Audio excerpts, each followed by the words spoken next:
Welcome to the Akashic Musings podcast. My name is Laura Mazzata, and I will be your guide during this sacred experience. I'm an Akashic healer and teacher, and have also been a therapist for almost 20 years. This podcast is your go-to opportunity for all things healing, inspiration, and empowerment. I will be sharing potent wisdom from divine intelligence in the space of the Akashic Records.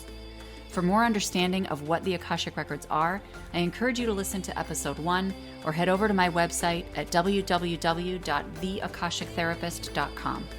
I'm so grateful to have you here, receiving the powerful energetic shifts that radiate through these messages. Just by listening in, you're doing your part to raise the vibration of the planet and fully realize our natural state of wellness and vitality. Without further ado, here's today's episode.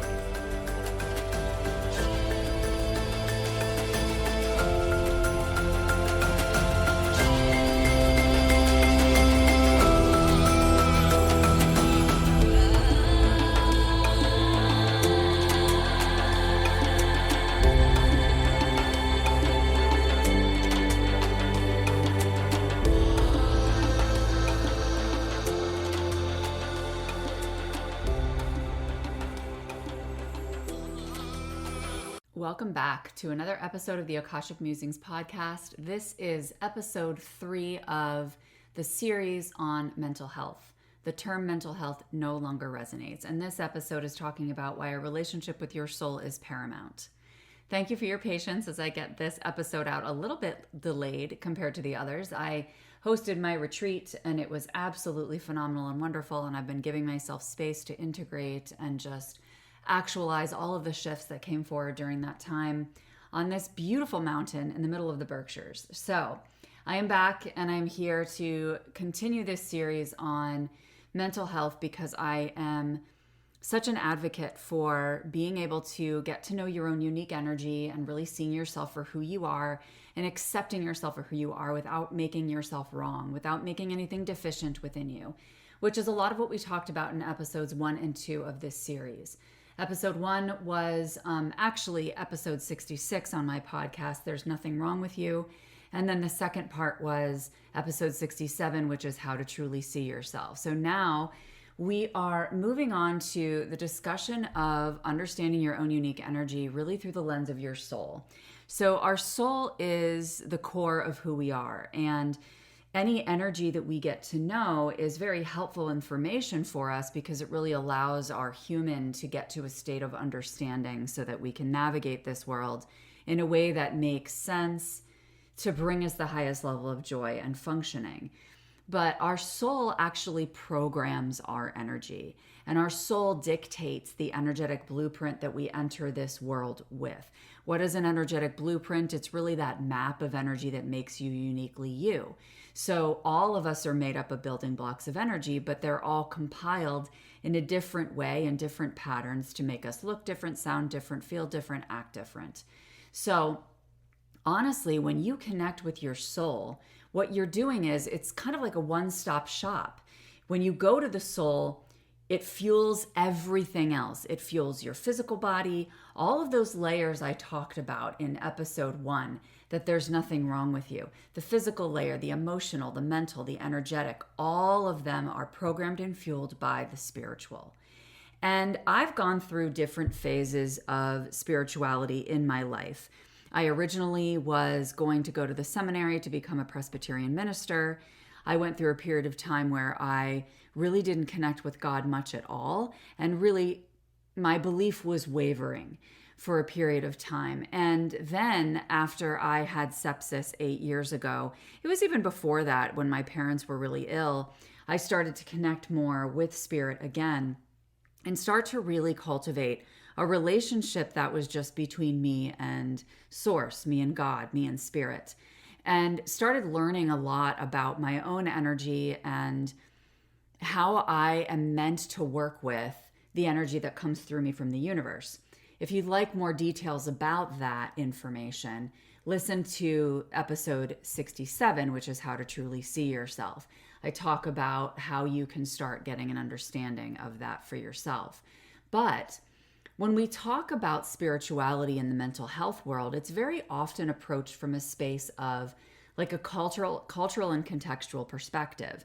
So yes, there are therapists out there who specialize in spiritual counseling or who specialize in Christian counseling, and they have a little bit of a different approach around really making your connection with source, your connection with God, the center of your recovery from anything that's going on in your life or any mental health diagnoses.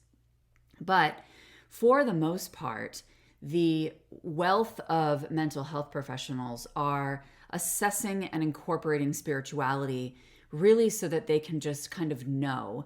And some of them, it's just to check off a box to say, okay, I know what religion they are, right? Or I know what they align with when it comes to spirituality.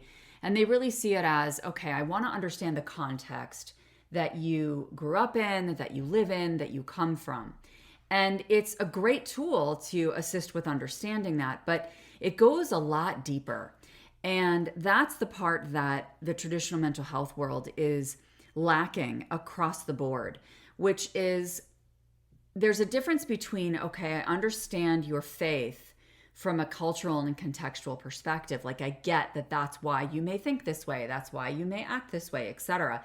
But that's still cultural and contextual spiritual practice is really based in organized religion for the most part. And so you're kind of characterizing people based on certain communities that have become organized by human beings, rather than this intrinsic, intimate relationship with your soul. And every single person has a unique, completely different, intrinsic, intimate relationship with God, with source, with their higher self, whatever feels appropriate for them. So what's really, really crucial is to get to an understanding of what is this deep, intimate relationship that you have with God that is uniquely your own, that has characteristics that nobody else could ever understand, that's really intimate to you. That's the level of softness and intimacy and depth that we get to when we explore this part of ourselves. I have to tell you, especially as I kind of went back and forth in my faith for years, one thing that I learned very, very clearly and boldly when I entered this spiritual awakening, when I connected with spiritual communities, is that I'm a very educated woman, and I've seen a lot with 20 years as a therapist. I've experienced a lot. I've experienced a lot in my own life as a human being with trauma, etc., right?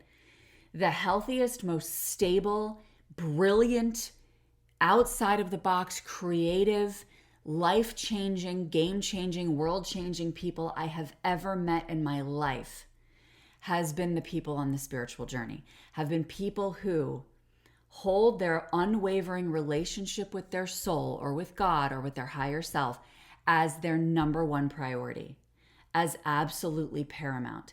And when that is central to them, their lives go so much smoother. They're completely authentic. They're completely raw because they completely see themselves through the eyes of God, which is always from a place of you are precious. I am in awe of you.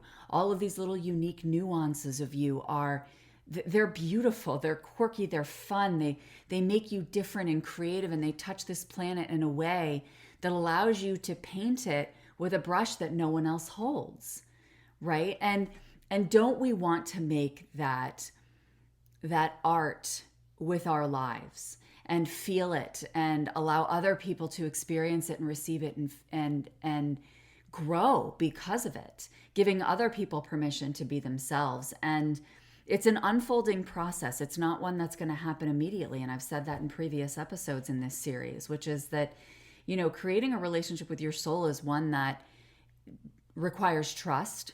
And that trust builds over time. A lot of people have trauma bonds with God or anger at the universe for things that have happened in their lives. And I do have a previous episode actually on how to know if you have a trauma bond with God, because I had one myself. And that was something that once I healed it, I was really able to step into a much higher level of power and sovereignty in my life. And I can honestly say that I've never been at this level of sustainable self-love and acceptance and appreciation ever. in my life, and I have always wanted to get here.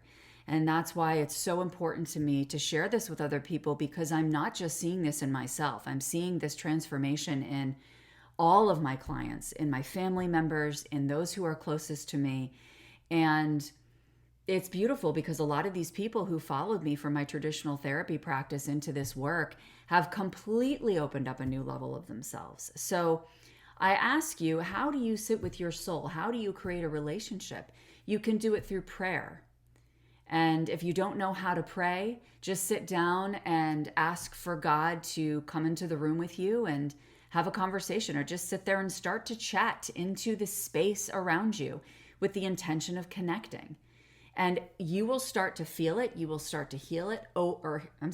Start to feel it and start to hear it over time. You're not going to get an answer immediately all the time, but you may. You may get an answer right away.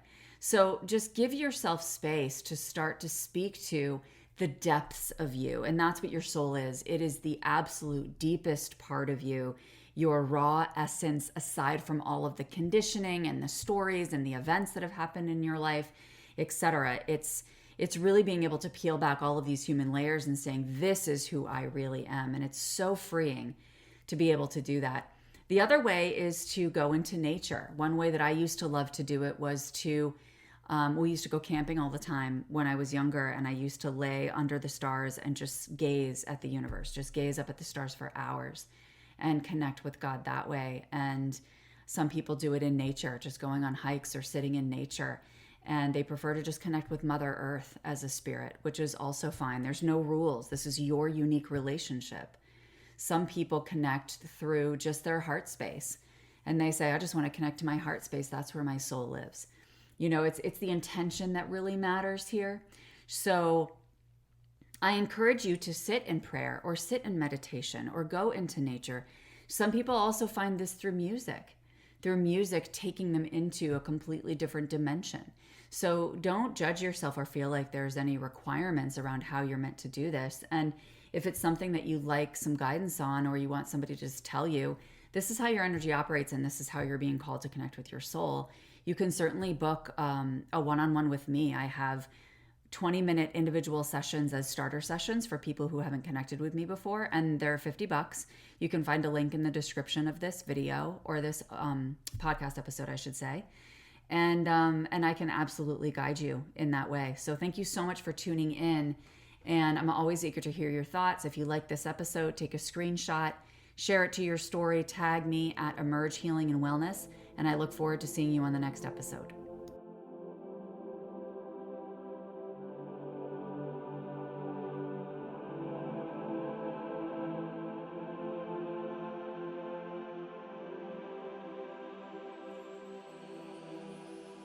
Thank you for joining me for this episode of the Akashic Musings podcast.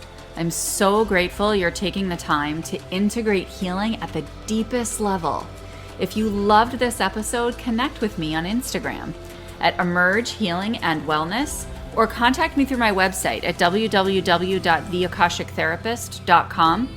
I'll see you next week on the next episode of the Akashic Musings podcast. Bye for now, and have a wonderful week.